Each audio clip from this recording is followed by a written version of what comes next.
सो UFC fight fans, UFC lovers, क्या Dustin Poirier ने reject कर दिया था fight against Justin Gaethje?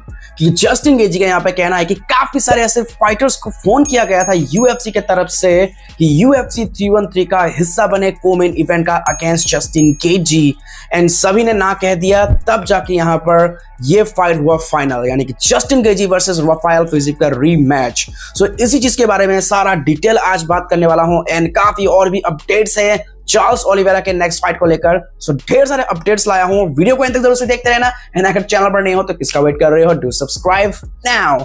Hey, what's up UFC fight fans, UFC lovers, welcome fight fans, fight lovers। शुरुआत करते हैं सबसे पहले धमाकेदार अपडेट के साथ जस्टिन द हाईलाइट केजी, जिनका फाइट हो चुका है फिक्स्ड अगेंस्ट राफेल फिजिप। तो इनका फाइट क्योंकि ऑलरेडी पहले हो चुका था, तो एक रीमैच होने वाला है। अब देखना होगा कि ये रिवेंज होगा या फिर रिपीट होगा, क्या जस्टिन गेजी दोबारा बीट कर पाएंगे राफेल फिजिप को।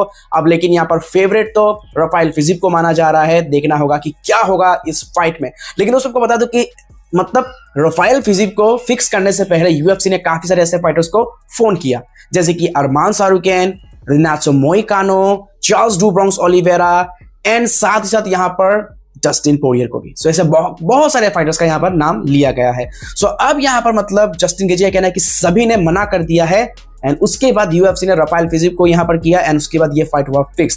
पर अब यहाँ पर मतलब काफी सारे सवाल निकल कर आ रहे हैं जस्टिन गेजी के इस सारे स्टेटमेंट के बाद। डस्टिन पोरियर सामने आए और उनका कहना है कि ये बिल्कुल झूठ है, ये बिल्कुल गलत है। मैंने कभी भी ना बोला ही नहीं, मैंने बिल्कुल बोला ही नहीं भाई, मुझे फोन कॉल आया ही नहीं। तुम पूछ सकते हो, डेना को पूछो, हंटर को पूछो, किसी को भी पूछो, मुझे कॉल नहीं आया। मैं कभी भी मतलब मैंने बोला नहीं। जब से मतलब ये न्यूज निकला था कि फाइट कैंसिल हो गया है Justin Gaethje versus Dan Hooker, मैं था सबसे पहले जो इसके बारे में बोल रहा था यूएफसी को, बट यूएफसी ने मुझे कॉल नहीं किया। सो मैं कैसे हाँ कर सकता हूँ अगर मुझे कॉल ही नहीं आएगा? तो ये कहना है डस्टिन पोरियर का कि ये बिल्कुल झूठ है कि मैंने फाइट करने से इनकार कर दिया। सो दोस्तों, अगर ये फाइट हमें यूएफसी 313 में देखने का मौका मिलता जस्टिन वर्सेस जस्टिन, तो ये ट्रिलॉजी फाइट काफी ज्यादा शानदार होता। बट यहाँ पर क्योंकि डस्टिन पोरियर ने साफ तौर से कह दिया कि कोई भी कॉल नहीं आया मुझे यूएफसी के तरफ से फॉर फाइट। एंड दोस्तों साथ ही यहाँ पर अरमान सारुकेन को भी कॉल किया गया था, बट अरमान सारुकेन ने भी अपना तरफ से मतलब रिस्पॉन्ड किया कि भाई मैंने मना नहीं किया है, बट क्योंकि यहाँ पर काफी शॉर्ट नोटिस था ये फाइट, एंड मेरे लिए वेट को यहाँ पर मतलब फिर से बनाना काफी मुश्किल था। मैंने तो हाँ कहा था, बट कैच वेट फाइट यानी कि 160 में वो लड़ना चाह रहे थे, 160 फाइट कैटेगरी में, लेकिन क्योंकि ये कैच वेट होता तो साफ तौर से इसको यूएफसी ने इनकार कर दिया। अरमान सारुकेन भी रेडी थे बट कैच वेट फाइट के लिए। सो आई गेस कुछ ज्यादा मतलब नहीं बनता इस फाइट को लेकर।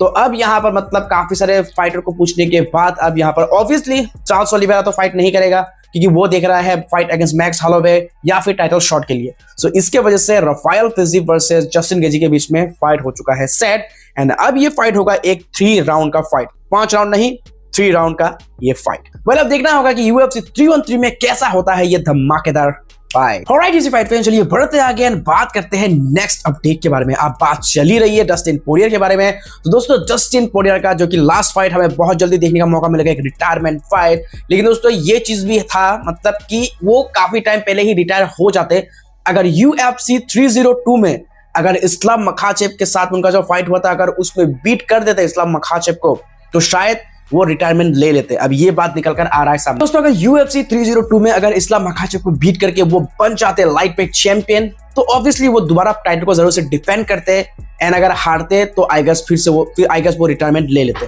बट क्योंकि ना वो जीते हैं, तो फिलहाल यहाँ पर इसलिए वो एक लास्ट फाइट कर रहे हैं, काफी जल्दी वो करने वाले हैं। तो यहाँ पर जो ये बात निकल कर आ रहा है, मतलब उन्होंने खुद ने ही स्टेटमेंट दिया था कि यूएफसी 302 के टाइम पे कि अगर वो जीतते आज के फाइट को, यानी कि यूएफसी 302 के फाइट को, तो वो रिटायरमेंट ले लेते। अब मुझे नहीं पता कि उनका क्या होता है नेक्स्ट। अगर बेल्ट जीतते तो कुछ अलग बोलते शायद, क्या पता टाइटल को डिफेंड करते हैं, बट ऐसा कुछ हुआ ही नहीं। सो अब उनका नेक्स्ट फाइट एक रिटायरमेंट फाइट कब हमें देखने का मौका मिलेगा? अब वो कह रहे हैं जुलाई या फिर अगस्त के टाइम पे, आई डोंट नो कब होगा, समर के टाइम पे होगा इतना तो श्योर है, बट किसके अगेंस्ट होगा इसका ही होगा इंतजार। ऑलराइट यूएफसी फाइट फैंस, चलिए बढ़ते आगे बात करते हैं नेक्स्ट अपडेट के बारे में। तो guys Charles do Bronx Oliveira farmer light weight champion, तो ये बहुत जल्दी फाइट करते हुए नजर आएंगे। एंड अब फिलहाल मतलब फाइनली उन्होंने हिंट दे दिया है, बस एक phone call away and fight होगा फिक्स। क्या यहाँ पर हो सकता है Charles Oliveira versus Islam Makhachev का रीमैच? जो रीमैच काफी समय से इंतजार में था, क्या अब ये रीमैच होगा? क्या Charles Oliveira versus Islam Makhachev के बीच में होगा टाइटल फाइट? इसका मतलब क्या इलिया टोपुरिया वर्सेस अरमान सारूकिन के बीच में होगा नंबर 1 कंटेंडर वाला फाइट? सो अब काफी ज्यादा यहाँ पर मतलब खलबली मच रहा है।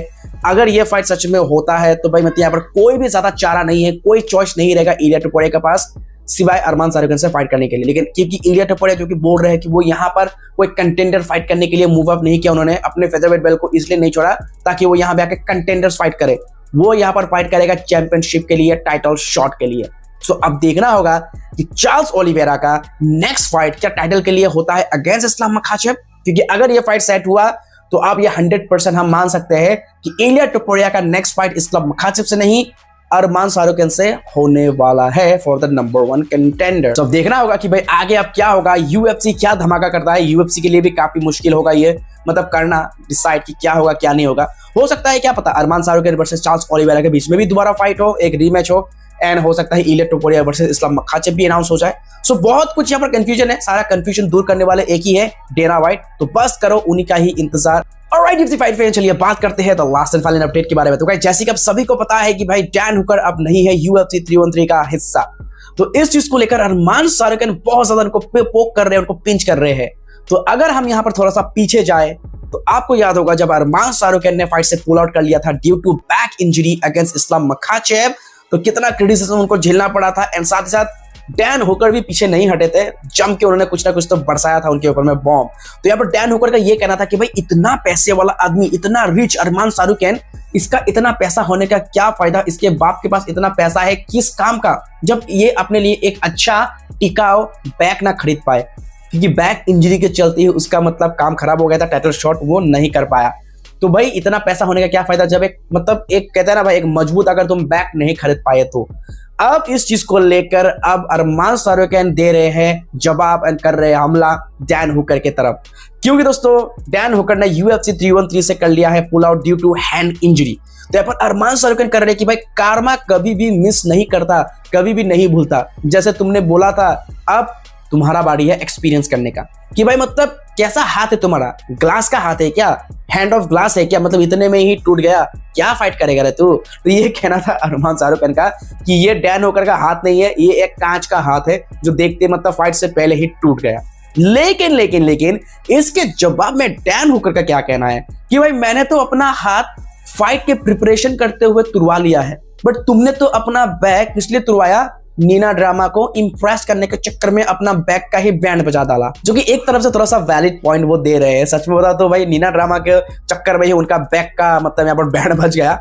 एंड वही कह रहे डैन हुकर कि मैंने फाइट को प्रिपरेशन के लिए, मैंने अपने फाइट के लिए ही अपना हाथ तुड़वा लिया था ट्रेनिंग में। तुम्हारे जैसा नहीं है किसी लड़की को इंप्रेस करने के चक्कर में मतलब ज्यादा ही फ्लेक्सिबल होने के दिखाने का चक्कर में अपना बैक का बैंड बजा दिया और करियर का इतना बेस्ट अपॉर्चुनिटी मिस कर दिया। सो गाइस आप लोगों को किस हद तक लगता है कि डैन हुकर बिल्कुल सही बोल रहा है, एंड क्या आपको लग रहा है कि ये राइवलरी जो सोशल मीडिया पे शुरू हुआ है क्या ये ऑक्टागन के अंदर में जाके ही मतलब मामला रफा दफा होगा या फिर सोशल मीडिया में ही क्लियर हो जाएगा? क्या लगता है आपको? हाँ कमेंट बॉक्स में कर देना जरूर से share. Alright UFC fight fans, that's it for today's video. I hope ये सारे अपडेट्स आपको बहुत ही ज्यादा पसंद आया होगा दोस्तों। Thank you so very much इतना सपोर्ट करने के लिए एंड इतना सारा मतलब मोटिवेशन देने के लिए। आज का ये वीडियो थोड़ा सा शॉर्ट रह गया है बिकॉज तबियत काफी ज्यादा डाउन फील कर रहा हूँ, मतलब बहुत ज्यादा डाउन फील कर रहा हूँ। सो आई होप कि ये छोटा सा वीडियो आपको बहुत पसंद आया होगा एंड उम्मीद करता हूँ कि नेक्स्ट वीडियो काफी धमाकेदार होगा, आप लोगों को बिल्कुल पसंद आएगा। सो गाइस मिलते हैं किसी अगले वीडियो में, तब तक के लिए take care, keep watching video.